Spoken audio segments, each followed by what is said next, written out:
अरे मुख्यमंत्री बनोगे लेकिन पपलू वाले बनोगे। यहाँ तो कुछ खुल के काम भी कर पाते तो वहाँ क्या कर लोगे। अच्छा। नीतीश की पार्टी खत्म हुई है, भाजपा ने खत्म की है। अच्छा। ऐसे हर क्षेत्रीय पार्टी को खत्म होना पड़ेगा। नीतीश कुमार अब क्या बन पाएंगे, अब खुद 45 सीट में खुद ही औकात गिर गई है।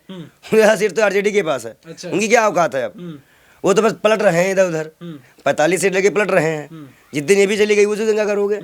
आरजेडी कांग्रेस मिल के वहाँ पे 40 की 40 सीटों पे कब्जा करेगी, देखिएगा आप। बीजेपी को काटने के लिए, बीजेपी को दबाने के लिए भगवा को गाली दे रहे हैं, सनातन को गाली दे रहे हैं। वो भी उतने ही दोषी जितने बीजेपी दोषी है। अच्छा। अगर सरकार बनी है उनकी तो वो लोग भी दोषी है सरकार बनाने के लिए, जो कोई आज सनातन को गाली दे रहे हैं। अच्छा। आप लोगों को गाली दीजिए, धर्म को गाली मत दीजिए। जैसे हम इस्लाम को जो भी गाली देता है हम विरोध करते हैं, वैसे हमारे धर्म को भी गाली देगा तो भी हम विरोध करेंगे। हम मुंह तोड़ देंगे, चाहे कोई भी हो, चाहे इंडिया अलायंस में कोई हो, चाहे एनडीए का कोई हो।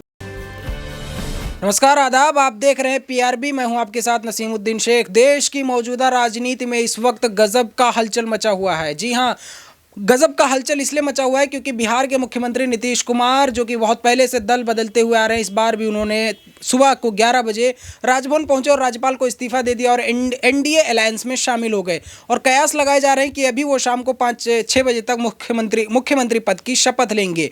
मौजूदा राजनीति और 2024 लोकसभा चुनाव और नीतीश कुमार के जाने से क्या इंडिया अलायंस को कुछ फर्क पड़ेगा, चुनाव पर कुछ असर पड़ेगा, इन सब तमाम मुद्दों पर हम बातचीत करने के लिए हमारे साथ है बाल योगी पंडित विजय शर्मा। ये एक मुखर और स्पष्ट वक्ता है और देश की मौजूदा राजनीति और इन सब पर बेबाकी से अपनी राय रखते हैं। इनसे बातचीत करते हैं और जानने की कोशिश करते हैं कि एनडीए अलायंस, पंडित जी, एनडीए अलायंस जो था अब नीतीश कुमार वापस से चले गए, क्या कहेंगे आप? देखिए, आना जाना जाना आना लगा रहता है। कोई गेट नहीं खोल रहा था, दरवाजे नहीं खोल रहा था, कोई मर भी जाऊंगा फिर भी नहीं जा रहा था। ऐसे तमाम स्टेटमेंट हमने और आपने देखे हैं। देखिए, राजनीति में स्तर अब गिरता जा रहा है राजनीति का। बिहार की जनता ने जिस तरह से आरजेडी, देखिए कहीं ना कहीं तेजस्वी यादव का तेज बर्दाश्त नहीं कर पाए नीतीश यादव। अच्छा। 2 लाख नियुक्ति पक्ष खड़क रहा है, भाजपा के भी और इनके भी, क्योंकि आज तक ये इतने दिन तक रहते हुए आए, 3 नौकरी दे नहीं पाए। अच्छा। और एक साथ तेजस्वी यादव ने 3 नौकरी दे दी, लाल बन गया। अब दूसरी महत्वपूर्ण बात आते हैं, क्या बनोगे, कुत्ता ही बनोगे वहां जाकर, और क्या बनोगे, मुख्यमंत्री बनेंगे। अरे मुख्यमंत्री बनोगे लेकिन पपलू वाले बनोगे। यहाँ तो कुछ खुल के काम भी कर पाते तो वहां क्या कर लोगे। अच्छा। वहां क्या कर लोगे। अब क्यों भागे थे तुम वहां पे। बिहार में दंगा हुआ, मुसलमान मारे गए, दंगे हुए, लड़ाई हुई, झगड़ा हुआ, विकास का फंड रुक गया। अब प्रधानमंत्री जी 50,000 करोड़, 60,000 करोड़, 70,000 करोड़, 1.25 लाख करोड़ रुपए देंगे। 125 करोड़ रुपए जो पैकेज था वो मिल जाएगा बिहार को। अच्छा। पूछिए। तो ये दलाली है। देखिए, हमें बता दें आपको, अब इंडिया अलायंस को एक हो जाकर अपनी बातें क्लियर करके जनता के बीच पहुंच जाना चाहिए, नहीं बहुत लेट हो जाएगा। अभी जनता असमंजस में है कि हम मोदी का विकल्प, अब विकल्प सच में नहीं है भाई। जो अलायंस है वो लड़ रहे हैं आपस में, कोई 11 दे रहा है, कोई 13 दे रहा है, कोई हम अलायंस में रहेंगे पर हम सीट नहीं देंगे, बड़ा मामला कर। और इन सबको जल्दी जल्दी दूर करने की आवश्यकता है। हमारा भी यही सवाल है पंडित जी कि एकजुट होकर मोदी को हराने, और अगर नहीं एकजुट हो पा रहे हो, अब अगर नहीं एकजुट हो पा रहे हो तो फिर लड़ो अकेले अकेले। कांग्रेस इस क्षमता पे है कि वो अकेले चुनाव लड़ सकती है। वही हमारा भी सवाल है कि ममता बनर्जी बंगाल चुनाव लड़ने की घोषणा की है और भगवंत मान पंजाब लड़ने की घोषणा की है, इधर नीतीश कुमार भी टूट गए, कैसे नहीं आ पा रहे। ये देखिए, इंडिया अलायंस का जो भविष्य है वो उज्जवल है तब जब कि सारे नेता एक पटल पे बैठे। अच्छा। और अपने प्रेस, देखिए नीतीश की पार्टी खत्म हुई है, भाजपा ने खत्म की है। अच्छा। ऐसे हर क्षेत्रीय पार्टी को खत्म होना पड़ेगा। नीतीश तो कह रहे हैं कुछ ठीक नहीं चल रहा था पार्टी में। 45 में आगे आप क्या ठीक करोगे। 45 में तो अगर तुम्हारी औकात 45 की है, आप क्या कर लोगे भाई। अब एक वो सीनियर नेता भी हैं और बेसर में भी हैं, बिहार की जनता के साथ उन्होंने ठग लिया एक तरह से। और कहीं ना कहीं आज अगर आप देखें तो जहां जहां नौकरी के, देखिए हमारे यहाँ बच्चे कहाँ जा रहे हैं, इजराइल। अब वहाँ इजराइल घू साफ करेंगे वो लोग, नौकरी के चक्कर में घू साफ करने, नौकरी के चक्कर घू साफ करने। क्या बात करें, क्यों हम क्यों नहीं बोलेंगे, मंदिर बनवा के हमारे बच्चे इजराइल क्यों जाएंगे नौकरी करने। लोगों तो कहा गया था कि इस्लामिक कंट्रियों से वापसी हो जाएगी सबकी। अब वो इस्लामिक, वहाँ मूर्ति कहाँ है, पूजा कहाँ करेंगे, गंगा माता कहाँ है। आप बताइए, इजराइल भेजने के लिए हमने मंदिर बनवाया था क्या, जो चढ़ावा चढ़ रहा है वो क्या सरकारों को खाने के लिए दिया गया है क्या, क्यों जाएंगे इजराइल। तो वैसे ही हमारे बच्चों को नौकरी ना मिले, पढ़े लिखे लड़के इजराइल जाके वहाँ पे झाड़ू पोछा बर्तन और ये सब काम करे, तो इसलिए तो बुलाया जा रहा है। अब क्यों जा रहे हैं बच्चे इजराइल? योगी जी तो वहीं नौकरी देने, तो खबरों में तो चल रहा है कि वो क्या कहते हैं प्लम्बर और ये सब का काम करने जा रहे हैं। तो हमारे इंडिया में काम नहीं है, इसका मतलब बेरोजगारी से परेशान है हमारे यहाँ। तो सरकार किसकी है? सरकार किसकी? तो यही मेन रीजन है। ये सारी जनता जब परेशान हो जाती है तो इस तरह के कुछ लोग, सो कॉल लोग, ऐसे दुष्ट लोगों का साथ देते हैं। लेकिन मेरा ऐसा मानना है कि हम टूटे नहीं हैं, बिखरे नहीं हैं। लालू हुए, वामपंथी दल हुए, और भी दल है, 3-4-7 विधायक कम है, कभी भी सरकार गिर सकती है आहिस्ते होके। अभी शाम तक का वेट है। गिरा तो दिए सरकार, अब क्या चाहिए? अब मान लीजिए हमने उन्हीं की पार्टी से अगर निकाल के गिरा दिए तब तो कीजिए ना, कब अगर तो भाई आप सबर करा करिए। ऐसे कोई ना कोई कहे भाई हमारे पास थोड़ी ना एडीसी भी आई है, हम डर से थोड़ी ना काम किए। हम तो प्रेम पूर्वक सरकार बनाए थे, लोग तांत्रिक तरीके से गठबंधन सरकार चलाए थे। हमने कोई दबाव तो बनाया नहीं। आपने ईडी का दबाव संबंधित अधिकारी पे भी देखा है, आपने ईडी का दबाव देखा है ना, तो ईडी का दबाव कौन दिखा रहा है? और जो कह रहे थे कि अब जेडीयू के लिए दरवाजा नहीं खुलेगा, वो टकला खोल दिया अमित शाह, टकले में आओ, थूको और चले जाओ। क्योंकि मैंने थूक के चाट लिया, अमित शाह का नाम आज से थूक के चाटने वाला हो गया। फिर तो स्मृति ईरानी थूक के चाट गई। मैं क्या बोलूं, इंग्लिश में वर्ड डिजास्टेड, वो तो बोल रही थी, कहाँ गया उनका वक्तव्य? तो ये राजनीतिक प्रक्रियाएं हैं। जितने भी लोग पहले भ्रष्टाचारी, दोषी, पागल, दीवाने नमूने होते हो, भाजपा में जाके सब एक्यूरेट सीधे हो जाते हैं चाय का प्लेट लाने के लिए। अब आप बताइए, योगी जी को देखिए, आरती करने मिली, कौन सबसे पहले आरती की? प्रधानमंत्री जी। साधु कौन है? योगी जी हैं कि मोदी जी हैं? बताइए। योगी साधु हैं। तो जब उनकी ही पार्टी के मुख्यमंत्रियों की औकात कुत्ते की बराबर है, तो नीतीश की क्या औकात मिलेगी? शिवराज चौहान कम गद्दावर नेता थे। इसे कह रहे हैं आप पंडित जी? वसुंधरा राजे कब गद्दावर नेता थे? हैं कि रमन सिंह कम थे? तो कहीं ना कहीं अगर आप देखें तो ये ज़्यादा दिन तक गठबंधन चल नहीं पाएगा। 2024 देखिए, जब विनाश का काल आता है तो बुद्धि विपरीत आती है, और जब जहाज डूबता है चूहे पहले भागते हैं। कांग्रेस कभी भागी?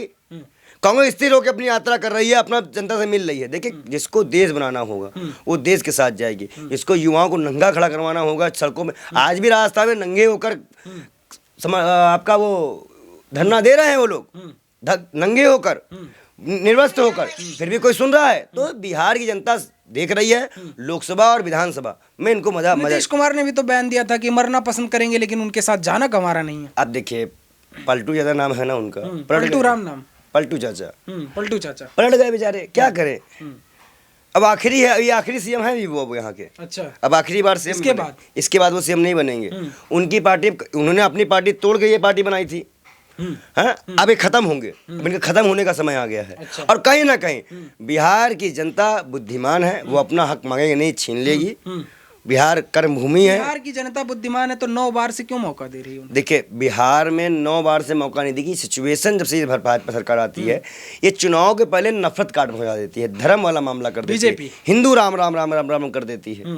और राम का नाम तो हम मंदिरों में लेंगे, चुनाव में ये लोग राम का नाम दंगा करवा देते हैं, उससे मैनिपुलेट हुई है। अच्छा। अब कि जब साधु संतों को झटका लगा, साधु संतों को नहीं बुलाया गया, कई साधु संत अभी तो ये ले आ रहे हैं ज्ञान व्यापी का मुद्दा।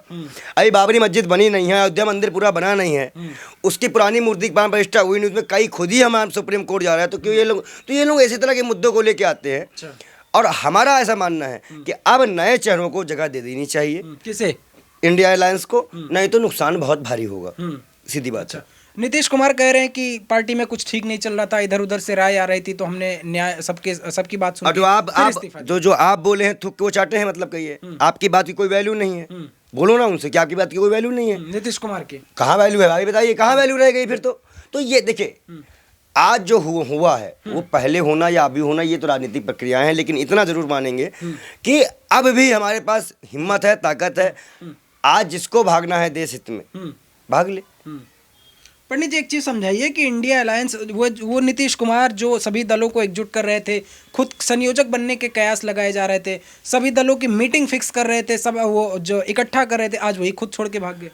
अब इसका जवाब नीतीश से बेहतर कोई नहीं दे सकता। लेकिन जहां तक हमारा मानना है कि नीतीश कुमार ने अपनी राजनीतिक गलती की है, गलती की है, और ये गलती उनको भोगना पड़ेगा। अच्छा, वो मुख्यमंत्री दोबारा नहीं बन पाएंगे। और कहीं ना कहीं देखिए, बिहार के राजनीति समीकरण ऐसा रहा है, अब युवाओं की राजनीति है, तेजस्वी यादव का तेज उनको समझना नहीं गया, सीधी बात ये है मेन। और यही दिक्कत हुई है, मेन दिक्कत तो यही है।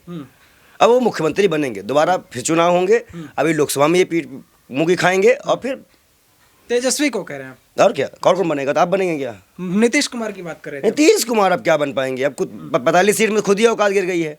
11 सीट तो आरजेडी के पास है। अच्छा। उनकी क्या औकात है अब? वो तो बस पलट रहे हैं इधर उधर। 45 सीट लेके पलट रहे हैं। जिस दिन ये भी चली गई उस दिन क्या करोगे? जिस दिन 45 भी न रही उस दिन क्या करोगे? अवसरवादी उनको कहते हैं कि जो है अपनी सहूलियत के ऐसा हिसाब से काम मायावती politics ने भी किया था। आज उनका हश्न देख लीजिए क्या है। इधर जाना उधर जाना उधर जाना उधर जाना, भागी है ना। क्या हश्न है आज? तो वही हाल होगा, चिंता मत करिए, आगे आगे देखिए होता है क्या। जयराम रमेश कांग्रेस नेता ने कहा है कि नीतीश कुमार गिरगिट को टक्कर दे रहे हैं रंग बदलने में। देखिए, आप बड़े नेताओं पे क्या बयान है, लेकिन मैं उस पर क्या टिप्पणी नहीं करूंगा। लेकिन कहीं ना कहीं हमें ऐसा लगता है कि सभी क्षेत्रीय दलों को अपनी अस्मिता खोना है, और कांग्रेस भी थोड़ा इसमें पीछे रही है।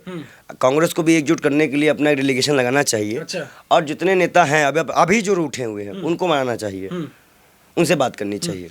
पंडित जी, कैसे नैया पार लगेगी 2024 में कांग्रेस की, बताइए। कांग्रेस की नहीं, इंडिया अलायंस की। India alliance. देखिए, नैया तो पार लगेगी, जो होगा वो ईश्वर के हाथ में है, पर हम पूरी कोशिश के साथ हैं, जनता के मुद्दों के साथ। एक के पास सिर्फ राम का मुद्दा है और एक के पास सारा मुद्दा है। जनता सब देख रही है, जिनका मकान टूटा है, जिनका घर टूटा है, जो बिहार में मस्जिद जलाई गई, जितने लोगों का मदरसा जलाया गया, वो सब है।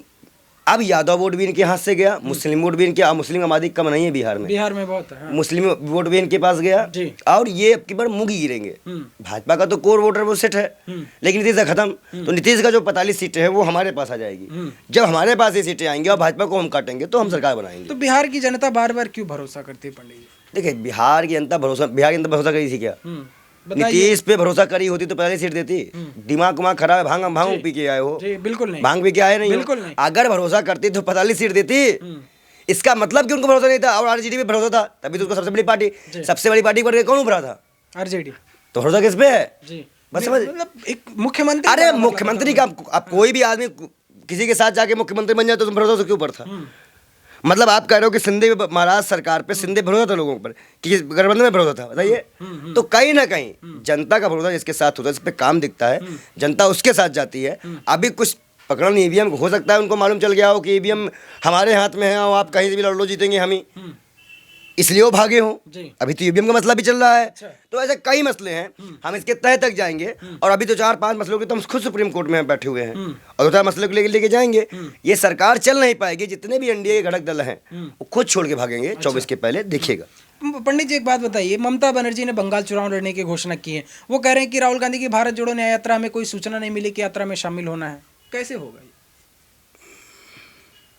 ये? कांग्रेस का अंदरूनी मैटर है, ये कांग्रेस की टीम तय करेगी, इस पे मैं कोई टीका टिप्पणी नहीं। लेकिन अगर रुक जाओ जवाब तो लेने दिया। बोलिए। अब अगर ऐसा हुआ है, अगर उनकी 2 जानकारी, एक बार उनको बैठक में नहीं बुलाया गया था, और ये दूसरी जानकारी है, जो भी हो रहा है गलत हो रहा है, फिर ये नफरत की दुकान खुल रही है, मोहब्बत की दुकान नहीं खुल पा रही। हम अपने सहयोगी दलों के साथ ही नफरत से दुकानें खोलेंगे तो कैसे चल पाएगा? बिल्कुल। तो उनको सूचना मिलनी चाहिए, सिक्योरिटी की सूचना मिलनी चाहिए, उनको साथ लेना चाहिए, उनकी सद्भाव यात्रा में शामिल हो जाना चाहिए। इस वक्त तुम मिल के काम, कौन क्रेडिट ले रहा है, कौन क्या कर रहा है, उससे मतलब मत रखो। सरकार बनाओ भैया, सरकार बनाओ, नहीं तो ये लूट लेंगे देश को। अभी तो क्रेडिट की होड़ लगी, मैं क्रेडिट लूं, क्रेडिट मत लो, सरकार बनाओ, क्रेडिट सबको मिलेगा, काम जो करेगा सबको क्रेडिट मिलेगा, बस सीधा मतलब यही है। ममता बनर्जी का तो बयान था, लेकिन फिर कांग्रेस का बयान आया, मल्लिकार्जुन, मतलब ये आया कि मल्लिकार्जुन खड़गे ने उनको कई बार फोन किया, बाकायदा लेटर पोस्ट किया गया, लेकिन फिर भी वो ममता बनर्जी डिनाई कर रही है कि हमको कोई सूचना नहीं मिली। देखिए, अभी इन दोनों नेताओं के बीच की क्या बातें हैं, कैलेंडर क्या, ये तो हम नहीं जानते, लेकिन अगर ऐसा हो रहा है तो गलत हो रहा है। बैठ के एक बार बात कर लेनी चाहिए। आप दिल्ली और बंगाल दूर नहीं है, फ्लाइट भी दूर नहीं है, बैठ के एक बार बात कर लेनी चाहिए। अधीर रंजन चौधरी हैं, उसी फील्ड से आते हैं बंगाल से, वो बात कर ले, बैठकर बात कर ले, खत्म कर लें। इसमें कौन सी बहुत बड़ी बात तो नहीं है। अगर टीवी में इस तरह खबरें आ रही हैं, लेकिन इस तरह खबरें इंडिया अलायंस के लिए घातक है, सीधी बात है, घातक है। हाँ। आपको क्या लगता है कि कांग्रेस को सभी दलों को एकजुट कर चुनाव लड़ना चाहिए? कांग्रेस तो कर ही रही है भाई। कांग्रेस ने कहा मना किया कि मत आओ हमारे पास? कांग्रेस ने मना नहीं किया, मना किया कांग्रेस ने। नीतीश को क्यों नहीं संभाल? अब नीतीश भाग गए तो हम क्या करें? नीतीश से पूछो क्यों भाग गए? नीतीश 42 सीट लेके अपने आप को बाप बन रहे हैं तो बन जाए बाप, कुत्ता बनेंगे वहां जाके। सिंधिया बिस्कुट बांट रहा है, खिला रहा है, बुला को भी खिलाएंगे। हम कांग्रेस के बारे में क्यों दोष दे रहे हो भाई? कांग्रेस अपनी यात्रा निकाल रही है, और हम ये तो कह रहे हैं कांग्रेस इस तरह कर, अगर मान लीजिए वो करे में सूचना नहीं मिली है तो ममता बनर्जी के साथ एक बार आके मिल लो और बैठ के एक बार बात कर ले, बात ही खत्म हो जाए। लेकिन इस तरह इंडिया अलायंस पे आप लोगों का तंज कसना सही नहीं है। आप इंडिया अलायंस पे जाइए, बहुत से लोग उनके भी छोड़ भागे हैं, चर्चा का बाजार गर्म है। हम लोग महाराष्ट्र, गुजरात, पंजाब हर जगह से तैयार बैठे हुए हैं। चुनाव हम ही जीतेंगे, ये चिंता मत करिए। अभी उठा पटक के बीच मत जाइए। जब मुद्दों की राजनीति आएगी, जनसभाएं होंगी, मुद्दे पूछे जाएंगे, तब जवाब देना भारी बनेगा किसको क्या मिला। वही कुछ लोग जानना चाहते हैं कि इंडिया अलायंस का मुख्य दल कांग्रेस नीतीश कुमार को समेटने में या फिर उनको बनाए रखने में नाकामयाब है। देखिए, वहाँ आरजेडी और नीतीश की बहस है, कांग्रेस का वहाँ कोई रोल नहीं है। अच्छा, सीधी बात है। हमने बात की, हमारी बात नकार दी गई, बात ही खत्म। जी, बात ही खत्म है। एआईएमआईएम के नेता असदुद्दीन ओवैसी कहते हैं कि नीतीश कुमार को और क्या कहते हैं आरजेडी को और अमित शाह तीनों को जनता से माफी मांगनी चाहिए। तीनों ने मिलकर जनता को बेवकूफ बनाया है। हाँ बिल्कुल। अब जैसे आपके भाई 5 विधायक थे, उनके तोड़े गए। अगर वो उस वक्त 10 सीट मांग रहे थे बिहार से और 6 सीट वो जीत गए थे, तो उनको भी अब हमें लगता है कि आरजेडी कांग्रेस को अब इसी को शामिल कर लेना चाहिए। वो भी एक बैरिस्टर हैं, पढ़े लिखे हैं, 2012 के लाइन में शामिल रहे हैं, उनको भी शामिल करना चाहिए। फायदा मिलेगा बैरिस्टर असदुद्दीन ओवैसी को, फायदा मिलेगा। बहुत बड़ी बात कह रहे हैं। मैं कह रहा हूँ फायदा मिलेगा, बात मानिए, फायदा मिलेगा। और जो तमिलनाडु के नेता हैं, जो बाहरी नेता सनातन पे अटैक कर रहे हैं, सनातन धर्म पे अटैक कर रहे हैं, सनातन भगवा पे अटैक कर रहे हैं, वो बंद करा दे, नहीं तो ये जिंदगी भर नहीं आएंगे। कौन? अगर इंडिया अलायंस के लोग लगातार सनातन विरोधी बातें करेंगे, सनातन विरोधी बयान देंगे, जैसे तमिलनाडु के चीफ मिनिस्टर हों, चाहे उनके बेटे हों, चाहे इस तरह के, अगर इस तरह के दलों के साथ वो जाते हैं, तो भाई हम जैसे लोग भी उनका विरोध करेंगे। सीधी बात है, हम भी इंडिया अलायंस का विरोध करेंगे फिर तो, क्योंकि हम अपने धर्म को बेच के सरकार थोड़ी ना बनवाएंगे। हमारे ये कौन कर रहा है पंडित? ये तो इनके जो हमने बताया ना आपको नाम। अब तो आप गूंगे बहरे तो हो नहीं? बिल्कुल नहीं है। तो हमने नाम बताया ना, तो गूंगे हो नहीं हो ना? बिल्कुल नहीं। रिपीट क्यों कर रहे हो फिर? बोलिए, रिपीट क्यों कर रहे हो? रिपीट क्यों कर रहे हो? रिपीट मत करो ना। जानना हमने कहा ना, इंडिया अलायंस के जो दल सनातन विरोधी बातें कर रहे हैं वो भी गलत है। आप सनातन विरोधी बात करने वालों का अलायंस बनाओगे, सनातन को गाली दोगे तो भी काम नहीं चल पाएगा। सनातन को गाली देने वाला जैसे स्वामीनाथन मौर्य हो गए, अब इनको बख्श दिया जाएगा, इनको तो हम जेल भेजने की मांग करेंगे। तो कहीं ना कहीं सनातन विरोधी जो बातें करेंगे वो सत्ता में नहीं आएंगे, साफ सीधी बात है। क्या लगता है आपको नीतीश कुमार के जाने से 2024 लोकसभा चुनाव पे क्या फर्क पड़ेगा? कोई फर्क नहीं पड़ेगा, उतना नहीं पड़ेगा। बीजेपी तो कह रहे बहुत बड़ा झटका लगेगा। आरजेडी कांग्रेस मिल के वहाँ पे 40 की 40 सीटों पे कब्जा करेगी। देखिएगा आप, जनता दोनों को देख चुकी है, दोनों को माफ नहीं करेगी, बात खत्म। पंडित जी, आपको नहीं लगता कि जो है नहीं, आज ये अच्छा, जनता अगर विरोध में ना होती तो ये क्यों दल तोड़ते, क्यों भागते? जनता विरोध में तभी तो भागे थे ना। तो जनता विरोध में है। 40 सीटों में कांग्रेस, आरजेडी और एक आध दल जो भी वहाँ पे होंगे, हम तो करें आईएम को भी शामिल कर लिया जाए, असदुद्दीन ओवैसी को। आपकी मांग है ये पंडित? 5 सीट हम मंगा रहे, 5 सीटें उसको भी दे दिया जाए, इस्लामिक वो भी जीत जाए। ठीक तो है, सरकार तो बने, सरकार बने तब तो ये जाएंगे। जब तक हम इनके पोल पट्टी नहीं खोल पाएंगे तब तक हम क्या जनता के बीच जाएंगे? तो पहले सरकार बनाने की जरूरत रखिए, सरकार बनेगी उसके बाद हम देखेंगे। चलिए, बहुत बहुत शुक्रिया पंडित जी। हमारे साथ थे बाल योगी पंडित विजय शर्मा जी महाराज, जिन्होंने देश की मौजूदा राजनीति, बिहार राजनीति और नीतीश कुमार के पाला बदलने जैसे बयानों पर और सनातन विरोधी बयान कहीं ना कहीं इंडिया अलायंस को ले डूब रहा है। सीधी बात है। सनातन विरोधी बयान कौन दे रहा है पंडित जी? आपको स्टालिन का नाम आपने खुद लिया, फिर बहरे बन गए, गूंगे बन गए। जो भी दे रहा है इंडिया के गठबंधन में, जो इंडिया गठबंधन के जो भी लोग बीजेपी को काटने के लिए, बीजेपी को दबाने के लिए भगवा को गाली दे रहे हैं, सनातन को गाली दे रहे हैं, वो भी उतने ही दोषी जितने बीजेपी दोषी है। अगर सरकार बनी है उनकी, तो वो लोग भी दोषी है सरकार बनाने के लिए, जो आज सनातन को गाली दे रहे हैं। अच्छा, आप लोगों को गाली दीजिए, धर्म को गाली मत दीजिए। जैसे हम इस्लाम को जो भी गाली देता है हम विरोध करते हैं, वैसे हमारे धर्म को भी गाली देगा तो भी हम विरोध करेंगे, हम मुंह तोड़ देंगे, चाहे कोई भी हो, चाहे इंडिया अलायंस में कोई हो, चाहे एनडीए का कोई हो। धन्यवाद जी, धन्यवाद पंडित जी। बाल योगी महाराज ने देश की मौजूदा राजनीति और नीतीश कुमार के पाला बदलने यानी एनडीए में शामिल होने और मुख्यमंत्री बनने और मौजूदा राजनीति और 2024 लोकसभा चुनाव जैसे मुद्दे पर खुल के अपनी बात रखी। देखते रहिए पीआरबी, तब तक के लिए शुक्रिया।